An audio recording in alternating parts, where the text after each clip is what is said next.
Michael Irvin, the Playmaker, joins us on the Harbor One hotline. Good afternoon, Mr. Playmaker, and how have your holidays been, sir? Well, the holidays have been like they've all been for the last, 35 years for me, basically, since I've been working in the NFL, that you work through the holidays. You know what I'm saying? You work through the holidays. That's just kind of how the holidays are for us if you work in the NFL, because they know that everybody's sitting at home. And no way will they lose those ratings by not having anything on. They're going to get those ratings. So what does that mean? We got to work. We got to do some football games. But when I do get home, and I did get home Christmas Day after doing the game in Pittsburgh, I had a great time and then flew right back out the next day.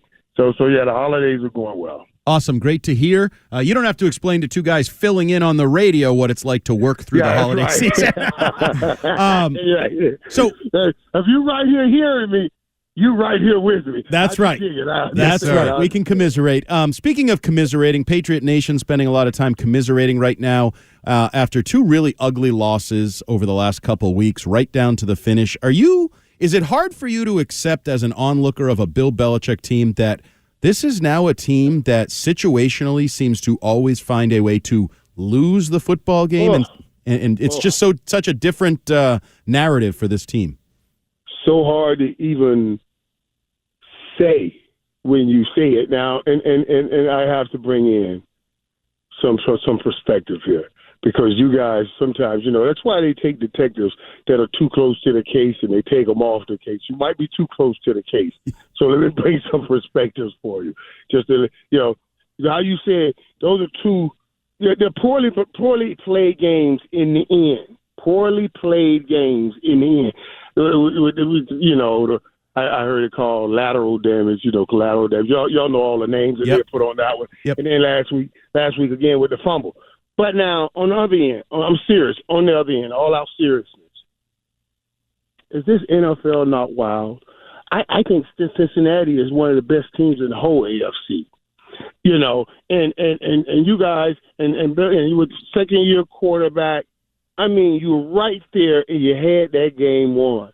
Now, you did what was hard in making those plays and catching that ball, Jacoby Myers, but you missed what was damn easy, like that extra point. Like, what's going on here? So what do you guys do? Do you say I'm mad that we lost those games that way, or do you say I'm glad that we were that close to being the best team? It's enough to run a sane man crazy.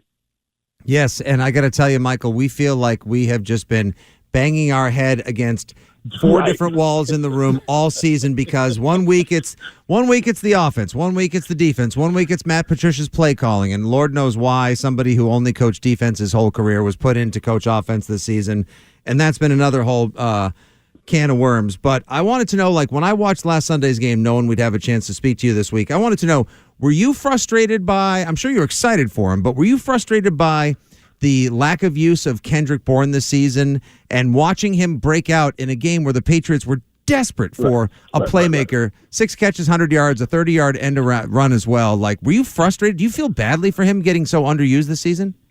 Well, and I chalked it up to Bill doing Bill things, and now I'm gonna tell you something. I remember last year when Bourne started taking off, and I said, "Wow, at least y'all found a connection now. You can work this as a primary."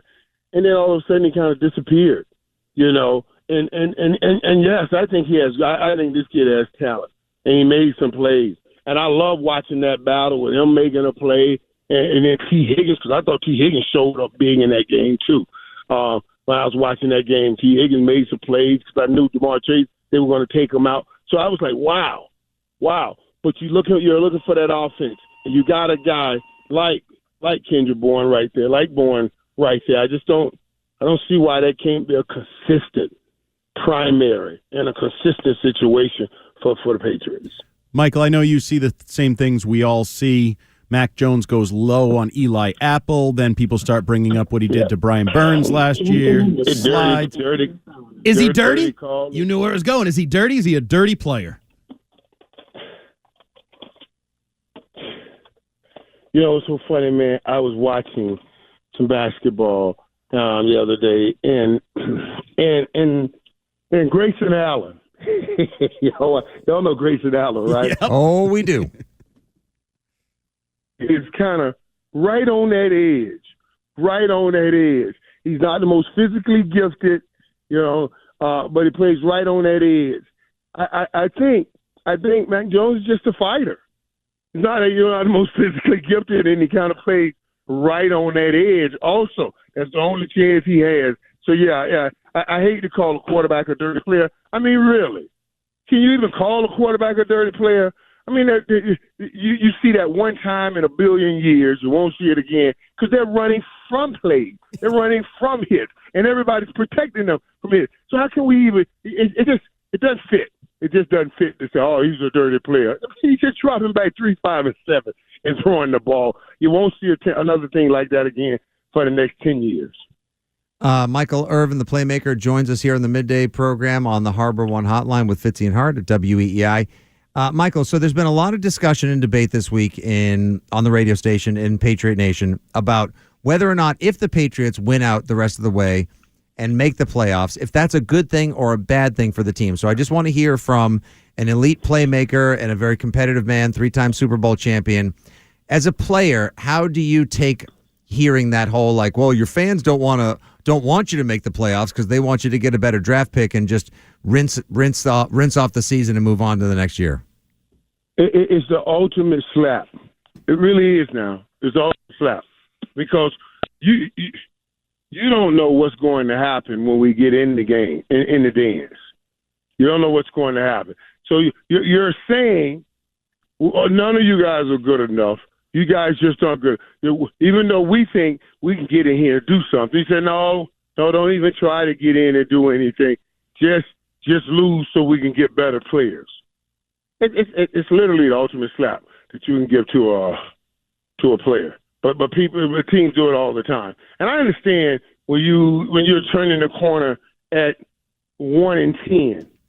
You know what I'm saying? The players, you can't even have anything about that if you're a player because you're 1-10. Don't even expect anybody to like it because you're 1-10. Stop it. But now, if I'm fighting it, I'm almost getting in the playoffs. And you know what Cincinnati just did, then yeah, because Cincinnati got in last year and went all the way. So those possibilities are there. You see just how close you just played one of the top teams in there. Well, even the Buffalo game. All the top teams in the AFC. So then that becomes an ultimate slap. But that's also what the people want to talk about when you're mediocre or running in the middle of the pack. And now it's time for the question of the week from Michael Irvin, and that is brought to you by Catches Law Group, New England's personal injury pros at catcheslaw.com. So, Michael, some of your legendary football mates, Ed Reed, Deion Sanders, have gotten into the coaching gig at various schools. Now moving up, Deion from an HBCU to a powerhouse at Colorado. Have you ever considered the coaching thing? I think I shared this story with the other guys one time that yes, I did. After working on and doing Ken Norris' 50th birthday, I went over to Roger Goodell and even talked to him about leaving the booth, leaving working in broadcasting and moving on and wanting to do some coaching. And he said, Michael, with all due respect, buddy, I appreciate what you're saying. I appreciate what you just experienced because I just experienced Khalil Mack and all those guys talking about Ken Norton. And I said, man, he gets to see what his value is in time before God takes him to eternity. Man, I said, I want to feel that. And I went in with that unction and that fervor. But Commish said to me, he said, Michael, with all due respect, he basically said, and I'll sum it up this way, he says, a lot of the guys in our league are coming from the places that you came from, some pretty hard areas, and they're making it in our league, and they may have an issue at some time and at some point. He said, us having you up there says to them that their story, too, can end out well. And I like to keep it right where you are. That was his word to me. So I went back to the TV and just kept working. You know what I mean? But there's nothing like coaching. There really is nothing like coaching.